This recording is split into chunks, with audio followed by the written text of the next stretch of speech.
Paalala naman po sa publiko, mag-ingat po kayo sa tinatawag na dugo-dugugan dahil sa Caloocan, muntik na pong mabiktima ang isang ginang na nanakawan na ng kanyang Bolt na may laman na may gate 10 milyong pisong halaga ng pera at mga alahas. Narito po report ni Tricia Zabra.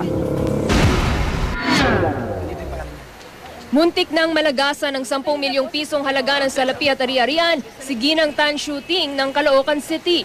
Noong Sabado, isang nagpanggap na sekretarya niya raw ang nag-utos umano sa kanyang kasambahay na si Geraldine Tamurite na dalhin ang kanyang safety bolt sa Jose Reyes Memorial Medical Center sa Maynila dahil na aksidente raw ang among si Ting. Kaya dali-daling nagtaksi patungong JRMMC si Tamurite.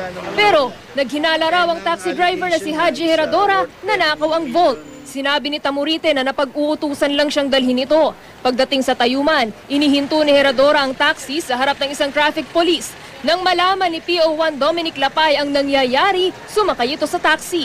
Sa ospital, bumaba ang tatlo. Pero habang kinokontak ni Tamurite ang sekretarya, bigla raw nawala sina Heradora at Lapay, tangay ang Volt. Yun pala, dumiretso ang dalawa sa bahay ng pulis sa Malate. Na-recover kaninang umaga ang Volt sa bahay ni Lapay. Paliwanag niya, iniwan nila si Tamurite sa ospital sa pangambang makainkwentro ang dugo-dugugang. Hindi po ako nahinala dahil nahinala ko, nagdisgrasya po sa akin. Buhat mo yung Volt mag-isa palabas ng bahay, pero nagpatulong ka pagdating sa labas ng bahay. Opo, kasi nakay po sa taxi, nakalagay po yan sa maleta. Pero kaya mong buhatan mag-isa yung Volt. Hinila ko lang po. Nakumpis yung usip ko kung saan i-turn over yung board. Pero nasa isip ko, itong Monday, bibigay ko kay Mayor Alfredo Lim. Involved dito sa na to, dapat hindi na po ako lumutang dito. Kanina, iniharap ang tatlo kay Manila Mayor Alfredo Lim. Kumbinsido si Lim na nagka-interes at nagsabuatan sina Lapay at Heradora.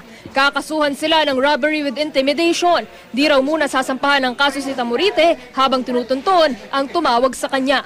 Kaya mas maganda siguro kung meron din sa party din ho na ewan ko kung anong sector na dapat magbigay ng ganitong yung orientation sa lahat ng tao. Pero unang-una siguro yung mga katulong na kukunin nila is unang-una, like, bigyan nila kuhanan nila ng litrato, kuhanan ng biodata, at i-orient sa mga ganitong modus operandi ng dugo-dugo gang.